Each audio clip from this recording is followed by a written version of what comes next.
All right, guys. I got a little bit of something to eat, got my voice back a little bit, only to realize that this next class, the monitoring and optimization, very small. There's one section to read, and I browsed over it. And do you know what it says? It says, hey, make sure you take care of your systems. Yeah. If the hard drive starts getting full, get ready to replace it. Identify bottlenecks inside of the systems inside of there. It's really talking, if we get a little bit more serious, it's just making sure the device, these servers and things that you have these Linux devices on, are working as intended. And one of the ways we can do that, um, if we come back in here, is using tools like Top to go through here and validate stuff, right? And it's giving us all the information inside of here, uh, talking about the memory or talking about the CPU and like how crowded and stuff it is inside of there. Um, there's some other third-party tools which you'll certainly be using that'll have, they're called agents, but it's just little bits of software that kind of plug themselves into each one of the computers, and then all those system resources get brought into a central location. Or if it's in a large enough organization, you'll also have alerts go off saying, "Hey, this is this system is reaching 80% hard drive. Start thinking about ways to either introduce a new hard drive into it or take it down so you can do like a full backup or delete or whatever you need to get it up and running. Whatever your ultimately your business's decision is inside of there." Um, but it starts talking about, identifying bottlenecks in the sense of, if one of the sticks of memory fails, or if a hard drive fails, or you notice that it's starting to move really slow. It's a very common question also on interview, especially for like low level cybersecurity or like IT roles in there. They're trying to hype you up because they know you have all these security things. And when I come to you guys and say, hey, computer's been acting a little weird lately. After all this cybersecurity training, you start realizing the different types of attacks and things like that. Your brain might jump immediately to that. But the first thing we should do is really take a look at the system itself and make sure that it itself is working as it should. And that's what a majority, the entirety actually, of this first section is here. It's about identifying and solving those system bottlenecks. If I just pick one right here, or this actually goes through a step by step, but let's see here. We're talking about identifying bottlenecks, system configuration adjustments. So we go through here. So I'll read it word for word. Once bottlenecks are identified, the system configuration must be adjusted to optimize performance. This may include proper resource allocation, such as configuring virtual memory. So very much like when we make our virtual machines, like I told you in the beginning, if it starts to crash out a little bit, or if it's not playing as well as you like, maybe we go up or down on some of those system resources, depending on whether we think it just needs a little bit more of a push, or do we think it has so much in there the thing's just crashing over and over because the host system, your actual Windows operating system, can't doesn't have enough resources to run itself, much less that virtual machine that's on top of it. Um, this may include blah blah blah, tuning the kernel, which is just like the core software of the system, of Linux operating systems, or optimizing network parameters. So there may be uh, bottlenecks in the network, right? You may have like Cat 6, Cat 6E able to hold up like the 10 gigabit speeds Ethernet.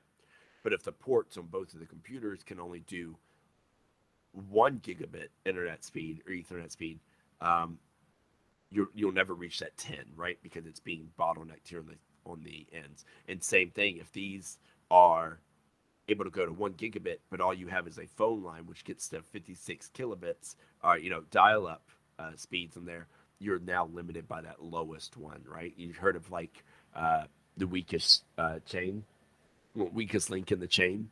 Um, Someone literally just messaged me on Steam. That's crazy.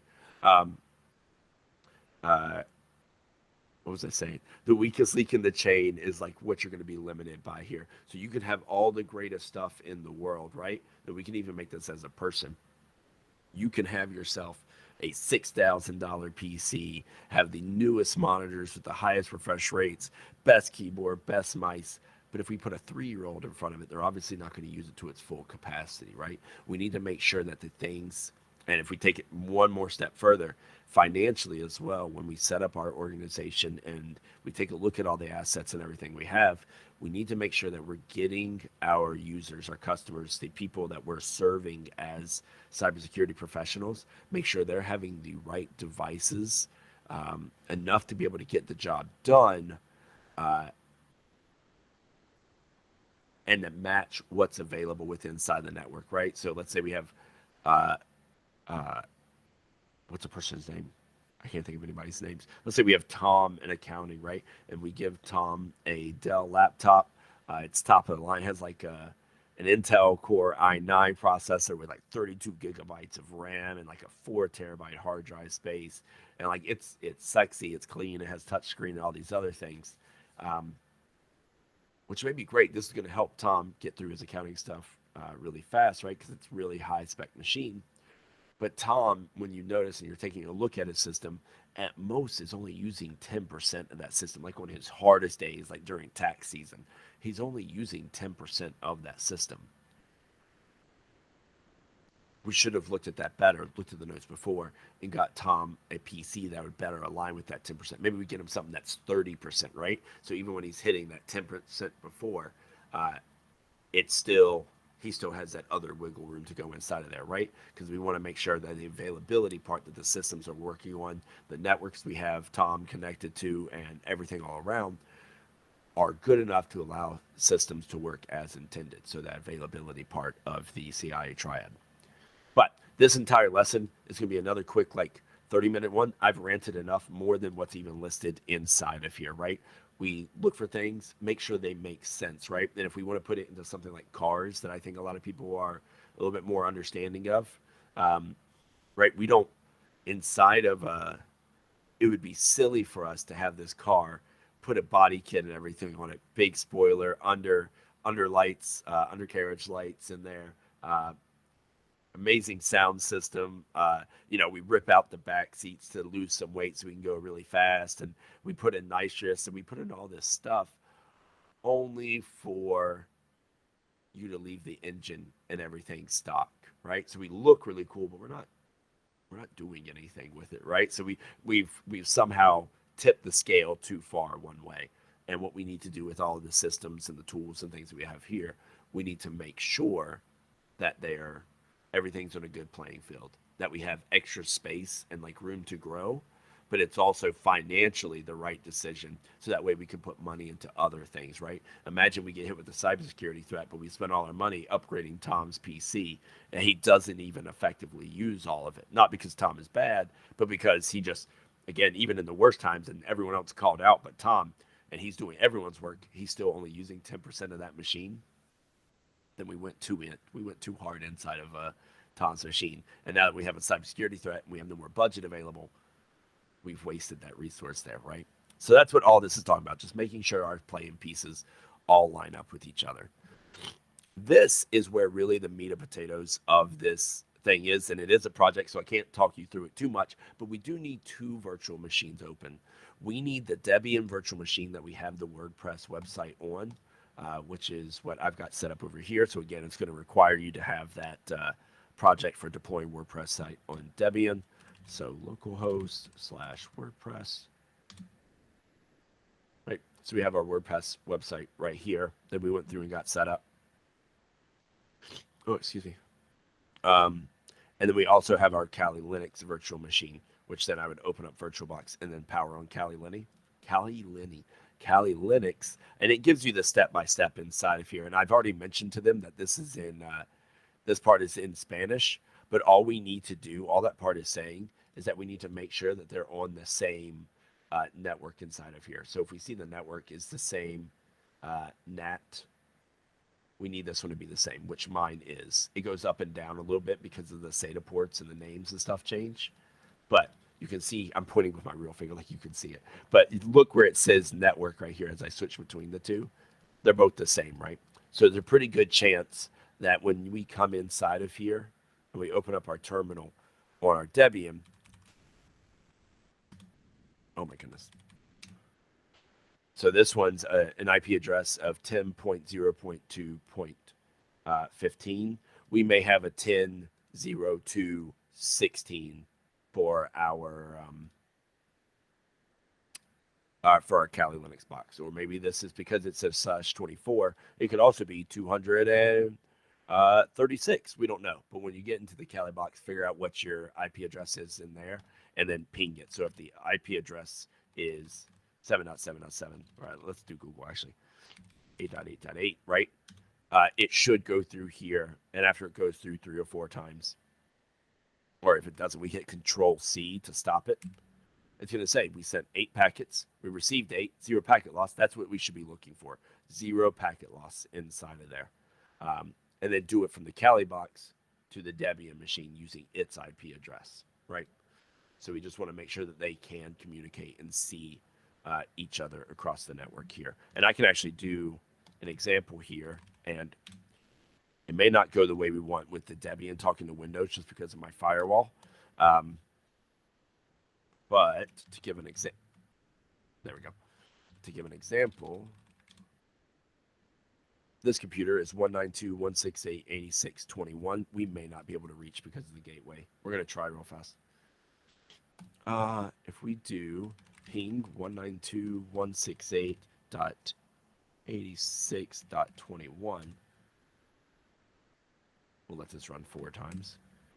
4 packets transmitted, 4 received, 0 lost. So it was able to see and reach out to the Windows machine. And we should be able to do the opposite on the Windows machine here, pretending that this is our Kali Linux box for a minute.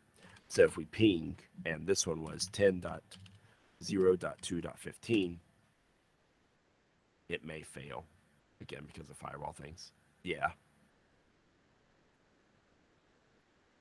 Yeah. Okay. So it fails. But when you're in your Kali box, and as long as they're in the same area, so if the Kali box is another 10.0.2. something inside of here, when you do the ping this way, it won't say 100% loss. It will say over here like 0% packet loss inside of there.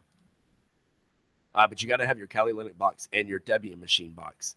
And it even down here, this is all it's saying, doing the IP address show to show the IP addresses and make sure that they're in the same space. See how this one says 192.168.1x, as long as the other one's also 192.168.1x. And then this is the ping that I was talking about. Make sure you're pinging the Debian, and then on the Debian, you're pinging the IP or the IP address for the Kali box. And it gives you a quick screenshot here. Now, while on the Kali Linux box, you'll just go through here and use the Apache benchmark. Not an aggressive, or like it is aggressive, but it's not a malicious tool. We are simply sending a lot of packets to our web server that we have. Excuse me, the WordPress server that we have on there. And what you can do, excuse me, while that web server is open, right? So we have our, just move this to the side. Actually, I'll pull this out some so it's a little bit easier to see. What we'll have here, and we'll see some stuff. We saw Firefox up here, so here's Firefox. And if we come through and run this Apache tool inside of here from the Kali machine and put the IP address, so HTTP of the Debian IP address inside of here, you'll see a lot of these system resources shoot up. So you'll see here that this top one is taking 14.8, 36.6, right? It bounces around. You will see this start hitting like 80, 90% CPU and memory once you start running this tool inside of here. And we just want to be able to see the effect. The attacker machine, which isn't doing anything malicious, but it is stressing out. So I guess you could say it's attacking the availability part of the CIA triad on the Debian machine that's hosting the WordPress. And we're going to use that tool to be able to go through and do that for both of them inside of there. And then you'll come through here and copy these lines into this text file, and then you'll upload that file to me. And that's the project. So that's literally the lesson for this class. Where to go? Make sure your stuff is configured right and you've got a good hold on your network and we're not spending money when we don't need to be. Make sure everything's up and working as intended, right? Just like with a car, we go and get our like oil changes and such. And then come through here and do this project of getting both Kali and Debian on the same network and make sure they can ping each other. And then on the Kali system, run this single command with the Debian's IP, and then just record what you see inside of these notes. So this is really just kind of like a thing, like observations, evaluation of server could handle load. What's the stable memory? So when we like leave it alone for 5 minutes, and what's the CPU load average? And then what's the peaks here, right? Like they pre-fill 90 here, but depending on what system, how you have yours configured. Again, mine has like 8 GB of RAM with 8 cores. Maybe this makes it only bump up another 10 or 15%. But if you have less specs in there, maybe that 10 to 15 to you is more like 40, 55% jump, right? Depending on how yours is configured inside of there. But the way this ties into the lesson plan is it's saying, let's, in the event that you have lots of users on your website, for in this example, how could you take a look at that and see what it looks like under stress? So that way you could then upgrade the parts you needed or put other tools in between the users in that website. So that way it can be better handled in the system. The performance of that server can be higher, be more prepared to take on these new users that are coming to your server. But that's it, guys. That's this for class. And just like the same last one, if you have any questions, feel free to reach out to me or a mentor. Thank you.